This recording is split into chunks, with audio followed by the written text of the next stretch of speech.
Assalamualaikum warahmatullahi wabarakatuh. Hari ini saya akan menjelaskan ciri-ciri dan klasifikasi makhluk hidup. A. Ciri-ciri makhluk hidup. Ciri-ciri makhluk hidup yang pertama adalah bergerak.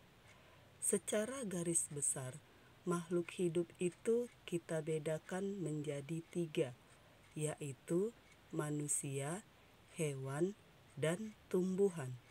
Jadi, ketiga makhluk hidup tersebut akan bergerak.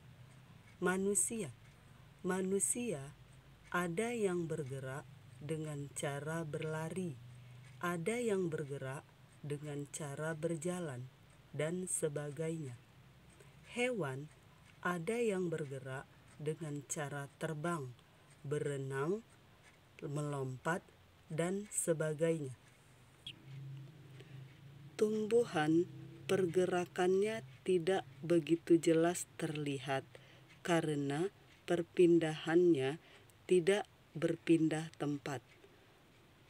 Pada tumbuhan, kita contohkan ujung batang bergerak ke arah datangnya cahaya, akar bergerak ke bawah menembus tanah, dan daun putri malu akan menguncup ketika disentuh. Ciri makhluk hidup yang kedua adalah makan. Manusia, hewan, dan tumbuhan membutuhkan makanan untuk menghasilkan energi, untuk pertumbuhan, dan untuk menggantikan sel tubuh yang rusak. Ciri makhluk hidup yang ketiga adalah peka terhadap rangsangan. Rangsangan dapat berupa cahaya, panas, dingin, bau, dari gas, sentuhan, gravitasi, rasa, dan lain-lain. Manusia dan hewan menggunakan alat indera untuk mengenali adanya rangsangan. Misalnya, mata peka terhadap rangsangan cahaya, telinga peka terhadap getaran suara, hidung peka terhadap bau, kulit peka terhadap sentuhan, dan lidah peka terhadap rasa zat. Tumbuhan tidak memiliki alat indera untuk peka terhadap rangsangan, tetapi tumbuhan itu peka terhadap rangsangan walaupun tidak memiliki alat indera. Misalnya, ujung batang selalu menghadap ke arah datangnya cahaya. Ujung akar peka terhadap gaya gravitasi, dan putri malu akan segera mengatup daunnya jika disentuh. Ciri makhluk hidup yang keempat adalah bernapas. Manusia bernapas dengan menggunakan paru-paru. Hewan yang hidup di darat juga pada umumnya bernapas dengan paru-paru. Hewan yang ada di air pada umumnya bernapas dengan insang. Tumbuhan bernapas dengan menggunakan stomata, yaitu lubang-lubang kecil pada daun.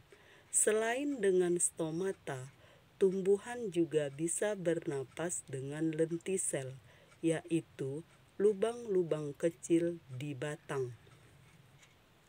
Ciri makhluk hidup yang kelima adalah tumbuh. Manusia, hewan, dan tumbuhan akan mengalami pertumbuhan menjadi lebih besar. Manusia, mulai dari bayi, akan tumbuh menjadi remaja, kemudian menjadi dewasa. Tumbuhan akan tumbuh dari biji, biji akan tumbuh menjadi kecambah, dan kecambah akan menjadi tanaman yang lebih besar. Makhluk hidup disebut sebagai irreversibel, yaitu tidak dapat kembali ke ukuran semula. Misalnya, manusia yang sudah remaja tidak akan dapat kembali menjadi bayi. Ciri makhluk hidup yang keenam adalah mengeluarkan zat sisa atau ekskresi. Zat sisa bersifat racun sehingga jika tidak dikeluarkan akan mengganggu kinerja tubuh. Contoh zat sisa adalah urin, uap air, karbon dioksida, air, dan garam. Ciri makhluk hidup yang ketujuh adalah berkembang biak. Makhluk hidup yang berkembang biak akan menghasilkan keturunannya. Cara berkembang biak makhluk hidup ada yang dengan secara kawin atau seksual atau generatif. Ada juga perkembangbiakan makhluk hidup dengan cara tak kawin atau aseksual atau vegetatif. Reproduksi generatif merupakan reproduksi dengan cara meleburkan sel telur dengan sel sperma. Reproduksi vegetatif merupakan reproduksi tanpa adanya peleburan sel telur dengan sel sperma.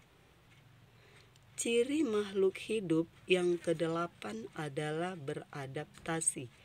Adaptasi adalah kemampuan makhluk hidup untuk menyesuaikan dirinya dengan lingkungan. Misalnya, kaktus memiliki daun berupa duri, teratai